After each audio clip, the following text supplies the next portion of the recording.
We got all the players together and we decided that from that point on we would play every game as if it was a final. Real went on a run. From the brink of the sack, Capello had led the club to the verge of a 30th league title and the 9th of his coaching career.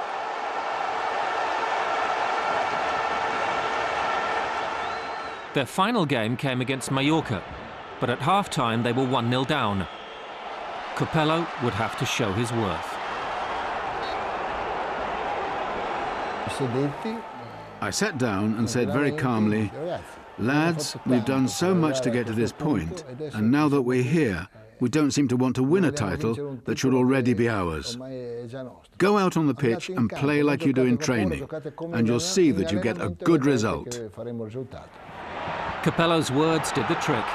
2 goals from Jose Antonio Reyes, either side of a Mohamedou Diarra header, and Madrid had turned it around. Capello had transformed a divided group of superstar egos into a league title-winning team.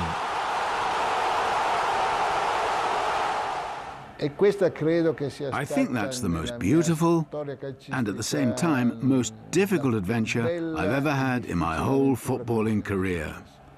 Because to get success in such a short time and to find a sense of spirit within the group that had been lacking before, there just wasn't any.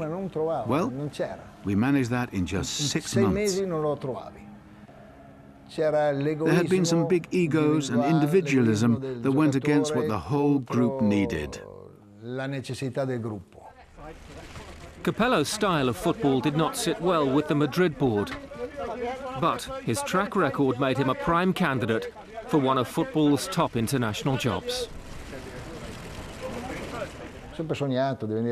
I always dreamed of coaching in England, and then to manage a national team was a dream come true for me. The idea of a challenge, of your pride, and of studying new ways to play the game is fundamental. After failing to qualify for Euro 2008, the England players responded immediately to their new Italian manager.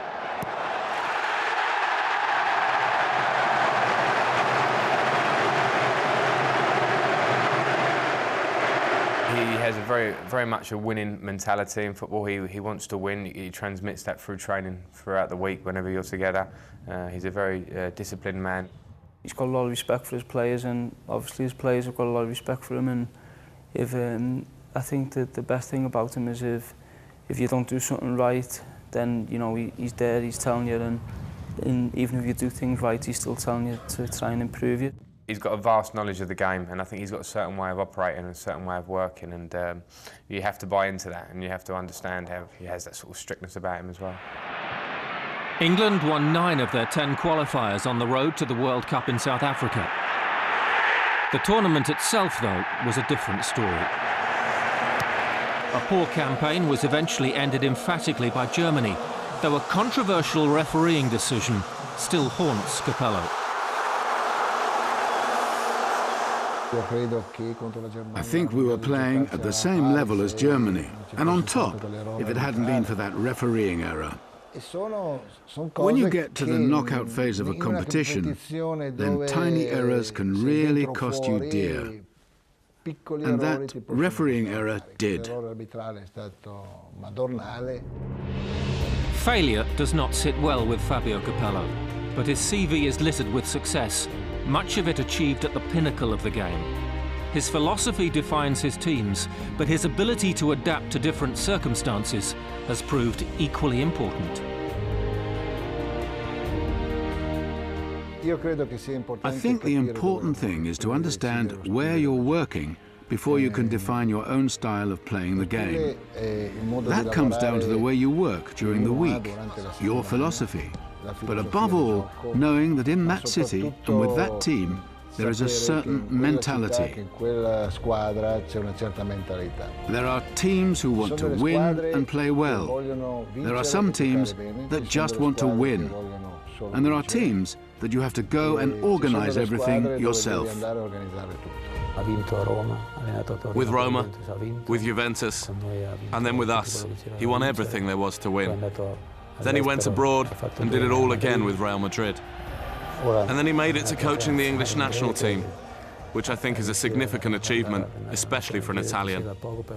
So I think he's had an extraordinary career that speaks for itself.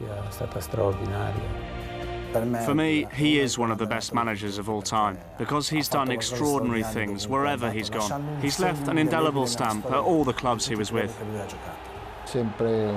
It's always been a fantastic adventure. I think if you don't look for challenges in life, or if you don't want to take on something difficult, then it's better to just quit. È meglio smettere, no?